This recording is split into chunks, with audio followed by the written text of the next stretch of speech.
Hey guys, welcome to the Transcontinental Railroad, and that's what I'll be talking about today.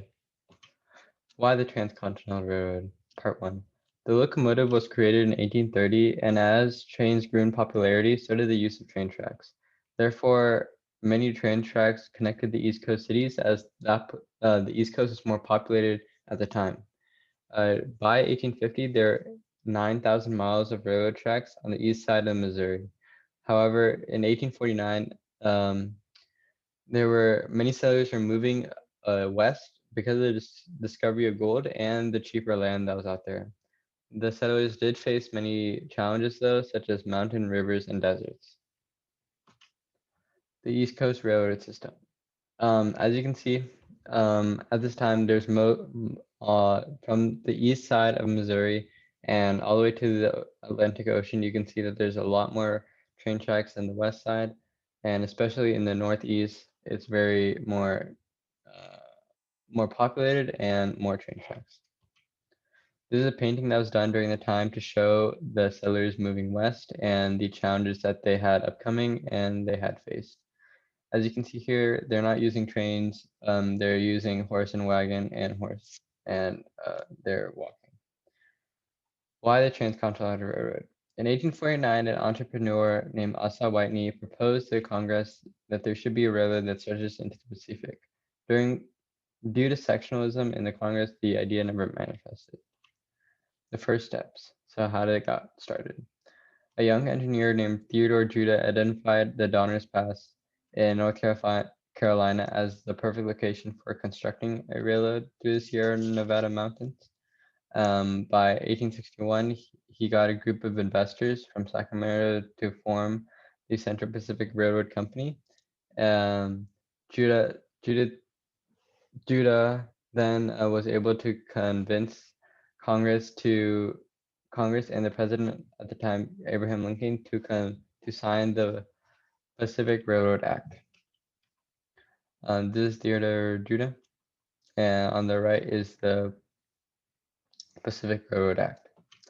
Two companies, one goal.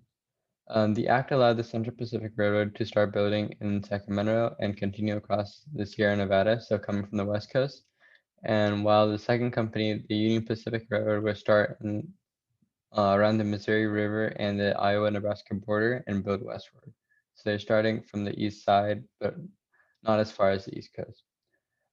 Each company receives 6,400 acres of land and $48,000 in government bonds.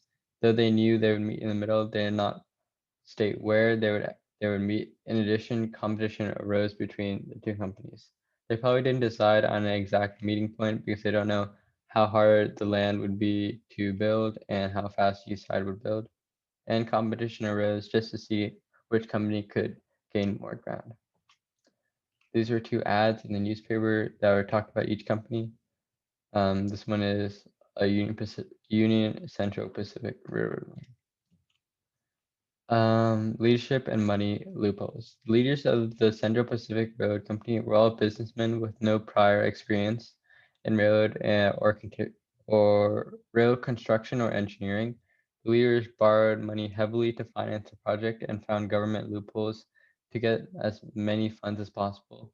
So like the act during the time was not very solidified, so there were many ways that businessmen could get more money. Judah didn't like these people trying to profit off the railroad and not finance it properly. So he tried to find other investors to buy them out, but he unfortunately died from yellow fever and was never able to see his railroad dream come true. Illegal activities. The Union Pacific Railroad Company were not doing much better. The leader of it at the time, Thomas Durand, he had illegally took complete authority over the project, and he created his own company called the Credit Mobiler, which granted him risk-free profits from the railroad construction. So he gained profits for himself through this company and did not really support the construction. These were two articles that were written about his company and the illegal profit he made off it. Dangers and solutions. In 1866, Grant was replaced by General Grenville Dodge. He was a general or like a hero from the Union Army.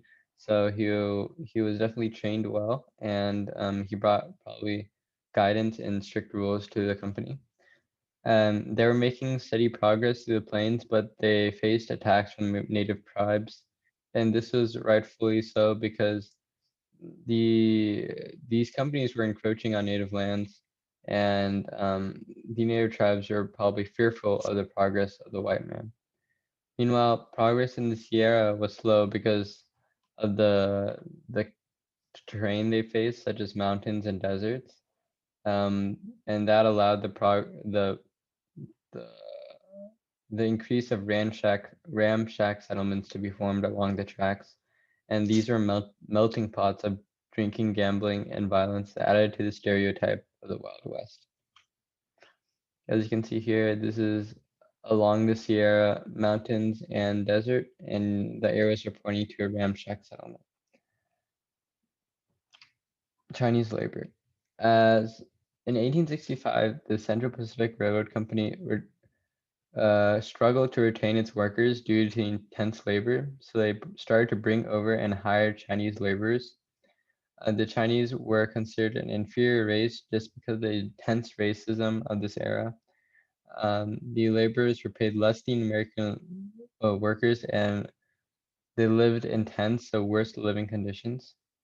They went on strike to demand equal pay. However, they were unsuccessful because they were honestly in the middle of the desert or in the mountains, and they didn't have enough money to pay for their own food and safety, and so they had to stop. The Chinese weren't even allowed to become citizens until 1882, and even then, the Congress passed the Chinese Exclusion Act to maintain the white racial purity. These were two pictures that were taken of the Chinese laborers. As you can see, they seem to be very integrated into American society, but by their clothing, but they were not treated as equals. By 1867, the Union Pacific was in Wyoming and the Central Pacific had just broken through the mountains. Both companies had cut many corners that would have to be rebuilt later, such as poor bridges and tracks. Both companies seemed to be headed towards Salt Lake City, but the president at the time, Ulysses S. Grant, withdrew any money that would go through this project until they decided on a final point. So they decided on Promontory Summit. These are some pictures of the bridges, and that would have to be rebuilt later, just because of their poor condition at the time.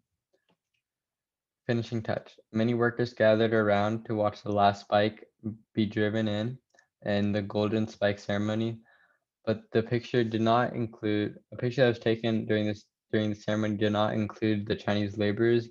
They made up 60%, so more than half of the Central Pacific Railroad Company's workforce. This is the picture. As you can see, both sides are coming together, but there are no Asian laborers shown. This is my works cited page. If you ever want to learn more information on the subject, I recommend you go to history.com, as that is where I got most of my information.